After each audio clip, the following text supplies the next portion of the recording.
draw a straight line back to American inventors and often to the foresighted aid of the United States government.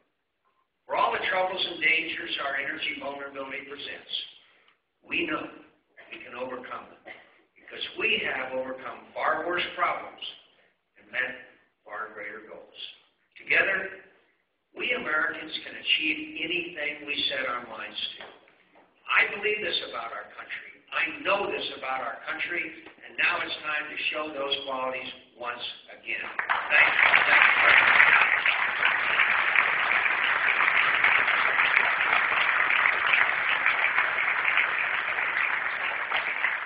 you. I'd like to again thank you for your hospitality. Thank you for being here, and I'd like to have you just raise your hand, and we'll have someone come with a microphone, and I'll be glad. As I said, I'd love to talk about energy, but I know there's a lot of things on your mind, including the fact that you've stolen all of Arizona's water, and we'd be glad to discuss that. Especially that Arizona has so little water, we had the trees chase the dogs. So I'm very glad. Yes, sir. Yes, sir. There's a microphone right. I've been listening to the experts on the energy crisis, and one of the things they say is that speculators in the commodities market have caused the price of gasoline to go up 50%.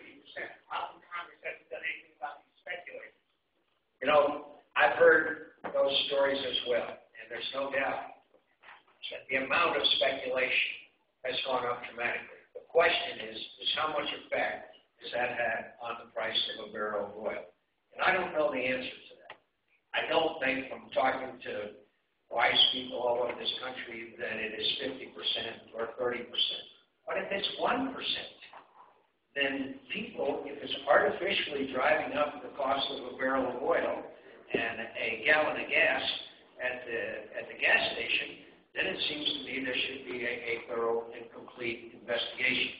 People are free to invest in this world. They're free to take risks and chances. That's the essence of the free enterprise system in capitalism. But I am totally supportive of investigations that are going on. If there is need for additional investigations, then we should absolutely make sure that if there's anybody that took advantage of Americans in order to enrich themselves, then it's not acceptable in America. And we need a lot more transparency as to what actually has gone on. I think that's the first step that needs to be taken. Yes, ma'am, right behind. The occupation of Iraq and the global warming are the two big issues that are facing our country today. So I would like to know what your plan is for bringing the troops home. We can't have prosperity without peace, and we can't have peace without ending this war in Iraq. So what is your timeline for ending the war and bringing the troops home? Thank you. Did you want me to address, say a few words about climate change or global warming as well? I'd be glad to. And by the way, in these meetings we allow you to follow up also if you want to. Sometimes, and I think this may be the case, I don't satisfactorily answer the question because I can tell by your shirt and that you have a different view than I do. But that's what town hall meetings are supposed to be about. That's what we're supposed to be about.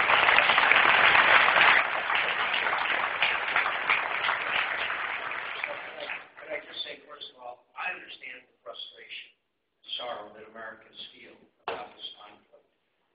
It was very badly mishandled for nearly 4 years after our initial success. And that's just a fact. I went over there and I saw that it was being mishandled badly, and I came back and said we had to change the strategy. Otherwise, we were doomed to fail. We've made enormous sacrifice in American blood and treasure, which all of us, all Americans, grieve deeply. I also advocated the new strategy, which I know is succeeding. I don't think I know, because the facts on the ground show that this new strategy called the Surge is succeeding. And let me also tell you, I hate war.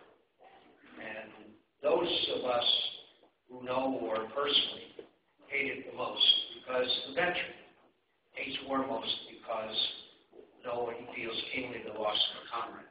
Stay tuned. I believe that if we had done